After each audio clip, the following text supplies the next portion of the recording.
Hallelujah. Hallelujah. Hallelujah.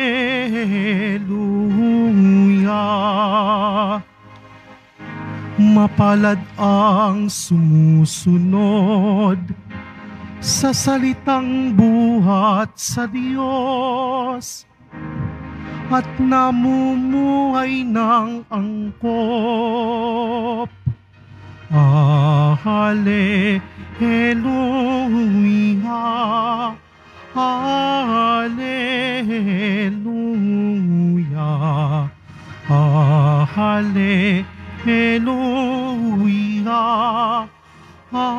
Hallelujah.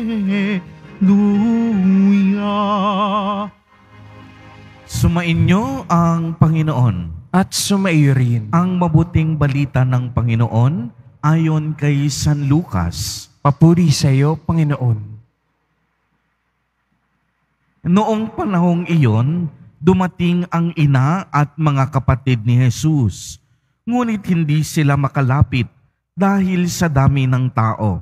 May nagsabi sa kanya, "Nasa labas po ang inyong ina at mga kapatid. Ibig nilang makipagkita sa inyo." Ngunit sinabi ni Jesus, ang mga nakikinig ng salita ng Diyos at tumutupad nito ang siya kong ina at mga kapatid. Ang mabuting balita ng Panginoon. Pinupuri ka namin, Panginoong Hesukristo. Magsiupo muna ang lahat. Magandang umaga po sa inyong lahat, mga kapatid kay Kristo. Sa lahat po ng ating mga taga-subaybay sa iba't ibang online platforms at sa lahat ng ating mga kadiboto sa iba't ibang panig ng Pilipinas at maging sa buong mundo kung saan tayo ay naaabot ngayon ng ating live streaming. Mapayapang umaga din po sa inyong lahat. Purihin at dakilain natin ang ating Panginoon, ang mahal na poong Jesus Nazareno. Palakpakan po natin ang ating Diyos na buhay. Mga kapatid kay Kristo at mga kadiboto, malugod po namin kayong tinatanggap sa Basilica Minor at Pambansang Dambana ni Jesus Nazareno. Noong nakaraang taon po, ang ating inihayag na pangunahing tema sa ating Nazareno 2023, higit na mapalad ang nakikinig ng salita ng Diyos at tumutupad nito. Ito po ang buod ng ating ebanghelyo sa araw na ito. Kung atin pong babalikan ang pagbasa, may sumigaw sa karamihan upang parangalan ang ina ng ating Nuestro Padre, Jesus Nazareno. Subalit sinabi ni Jesus Nazareno, na bagamat mapalad ang kaniyang ina, dahil nga siya'y naging anak niya, ay higit namang mas mapalad ang mga taong tatanggap ng kaniyang salita upang tuparin ito sa kanilang buhay.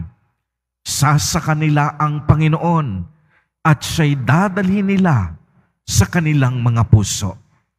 Kaya nga po minsan nang sinabi sa atin ni Apostol San Pablo na dahil sa ating pakikipag-isa at pananalig kay Jesus Nazareno, naging kabilang tayo sa lahi ni Abraham at tayo ay magiging tagapagmana ng ipinangakong kaharian ng Diyos Ama.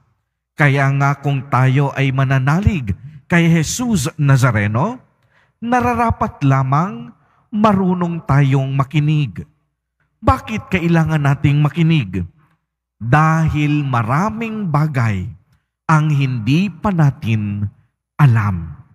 At una, tayong matututo kung tayo ay marunong makinig.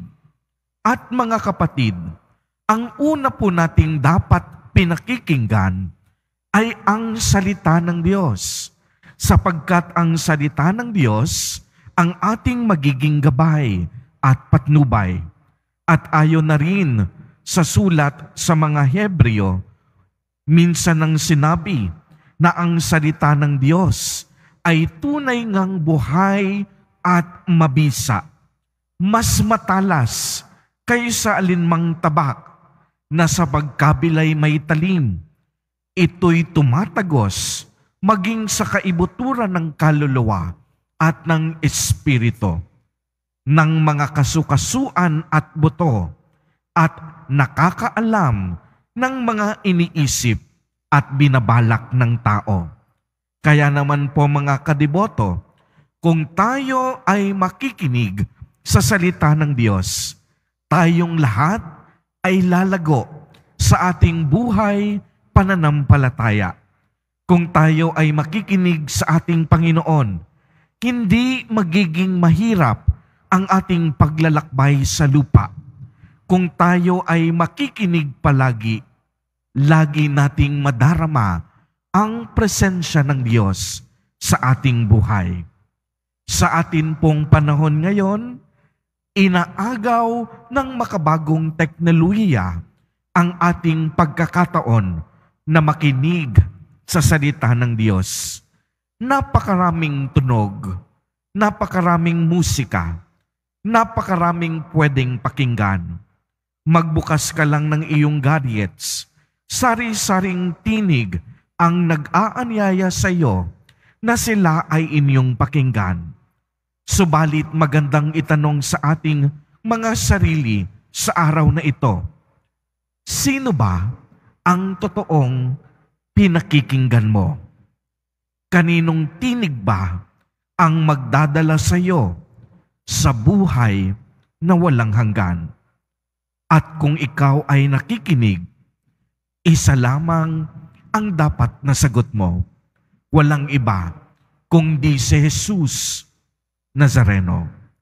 Kaya nga't ang panalangin natin sa araw na ito, Nuestro Padre, Jesus Nazareno, turuan mong makinig kami sa iyo upang ang buhay namin magkaroon ng tamang direksyon. Amen. Purihin at dakilain natin ang ating Panginoon, ang mahal na poong Jesus Nazareno.